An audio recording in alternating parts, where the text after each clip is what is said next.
কার্যকরী কিভাবে কি করবেন করেন। পুলিশের তরফ থেকে আমি সব ধরনের সহযোগিতা, আমার ওসি থাকবে সেখানে, আমার ওসি যদি এই কাজে সহযোগিতা না করে সে নাই হয়ে যাবে।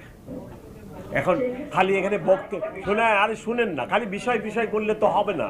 চলতেছে তো 50 বছর একইভাবে চাঁদাবাজি, বন্ধ তো করতে পারে না কেউ। বন্ধ করতে পারি কিনা দেখেন না।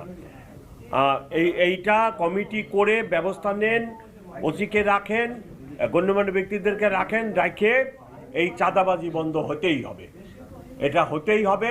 আপনারা মিটিং করবেন, আপনারাও আগে একটা কেন্দ্রীয় কমিটি করে মিটিং করেন, মিটিং করে সমস্ত লোকালে আবার লোকাল কমিটি করেন, লোকাল কমিটি করে কেন্দ্রের কমিটি থেকে লোকাল কমিটিকে গাইড করেন যে এই এই লোক নিয়ে আমরা করলাম, কমিটি করব, ওসি পুলিশ থাকবে সেখানে থাকে। আপনারা যারা চাঁদাবাজি